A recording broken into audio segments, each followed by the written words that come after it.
Welcome to the Click and Pledge Fundraising Command Center. Today's deep dive in the Why series is, well, it's an urgent one because we see nonprofits every single day arguing over, what color their donate button should be Or who technically owns the token. Exactly. They get completely bogged down in these surface level details.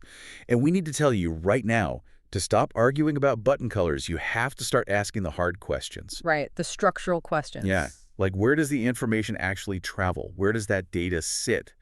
And most importantly, where does the money rest before it ever hits your organization's account? Because if you don't know the answers to those questions, you don't actually control your infrastructure.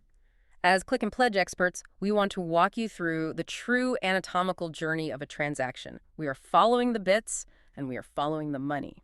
Let's trace that exact path, right? Yeah. Because it's not just magic. When a donor is on your site and they click Submit, what actually happens? Well, first the data goes from the browser, right, the donor's screen. Then it hits the application layer. Which is the software vendor. Exactly, the fundraising platform. From there, it goes to the payment gateway, then to the processor, and finally, it settles in the bank. And I think it's crucial to point out that every single entity in that chain, they all take a cut. Oh, absolutely. There are processing costs associated with every single step of that journey. It is a highly mechanized pipeline. It is. But the most dangerous part of that pipeline, and this is what we really need to hammer home today, is that application layer. Because the application layer controls the path. Right. The software vendor dictates how everything flows. Yes. And if your software vendor uses what is called an aggregation model, you have a massive, massive vulnerability. Let's unpack that. Because I know the aggregation model is also called the payment facilitator model, and it's incredibly common. Yeah, it's everywhere. Basically, in an aggregation model, the software vendor acts as the master merchant. So when your donor gives you money, that money doesn't go to you. It rests in the vendor's master account. Wait, all of it? All of it. From hundreds or thousands of different nonprofits. It's all pooled together into one giant holding tank. So the vendor is essentially just holding your cash. Yeah. Before it ever hits your nonprofit's bank account, it's resting with them. And they use this model because it allows for super fast onboarding. You click a few buttons and you're raising money in 5 minutes. But the risk is it's off the charts. It's like having 100 roommates, and you all give your rent money in cash to one guy. That's a great way to put it. Like, sure, it's easy on the first of the month, but what if that guy loses the cash? Or what if he just spends it? Or what if he goes bankrupt? Which we have to talk about Flipcause. We absolutely do. Because this isn't just a theoretical roommate analogy. This happened. It did, and it is devastating. Listeners, if you want proof of why aggregation is dangerous, look at the Flipcause bankruptcy. It's honestly hard to even talk about without getting angry. Yeah, because Flipcause was an aggregator. They held $29 million of nonprofits' money in their master account. $29 million. And that was money donated to feed hungry people, right? Yeah. To shelter animals, to run critical community programs. Exactly. But because Flipcause held it in their master account, because of that aggregation model, they had control over it. And they used those nonprofit funds for their own corporate operations. Unbelievable. They used it for executive payouts. And when the company went bankrupt, that money just vanished. It was gone. They literally robbed charities. And by extension, they robbed the communities relying on those charities. And it was entirely legal within the structure of an aggregated bankruptcy because the nonprofits didn't hold the funds, the vendor did. We are going to put the links detailing this bankruptcy right in the show notes. Yeah. You need to search this yourself, read about it, and understand what is at stake. It's mandatory reading for anyone running a nonprofit because you have to contrast that nightmare with the alternative, and the alternative is having your own dedicated merchant account. Which is exactly how we do it at Click and Pledge. Precisely. We refuse to use an aggregation model. At Click and Pledge, the money never touches our application layer, period. Never. We don't want to hold your money. We don't. For example, Click and Pledge uses Stripe as our gateway.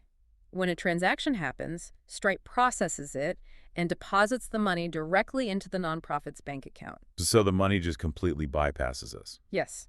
We provide the software, we provide the secure forms, but we never hold your money. It flows straight to you. You own the pipeline.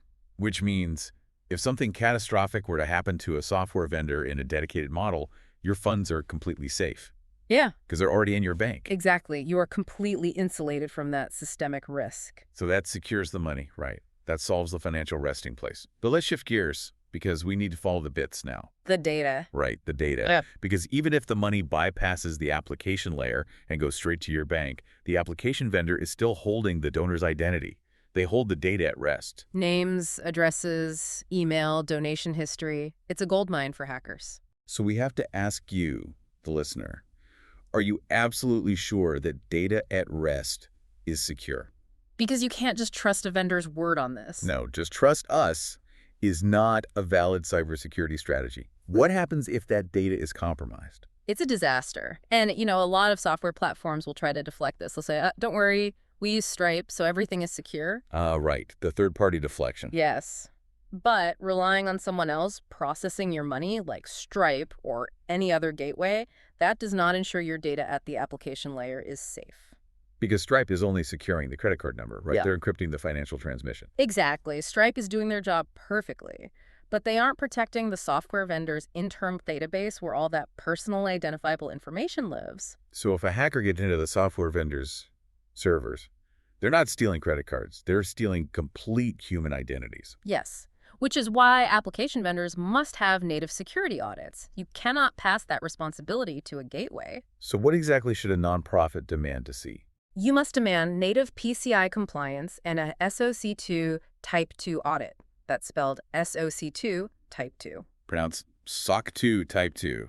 And that is a brutal audit process, isn't it? It is exhausting. It isn't just a checklist. An independent security firm actively monitors your company for months. They verify exactly how data is handled, who has access to it, and how it is encrypted at rest. Because you have to trust independent auditors, not a marketing team. Exactly. Just to frame the scale of what real security actually costs at Click and Pledge, we spend about $300,000 a year on independent security audits and third-party monitoring. $300,000. Yeah. Every single year. Yes, because that is what it takes to actually secure data at rest. You cannot fake it.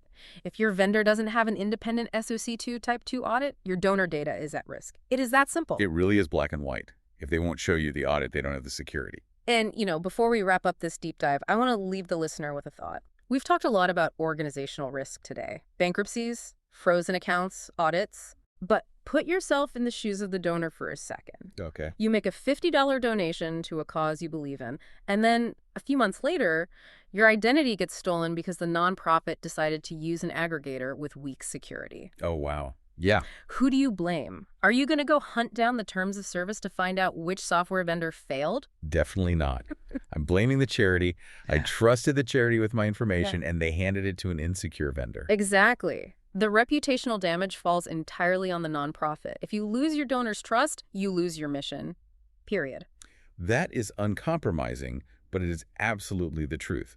Security isn't just an IT problem.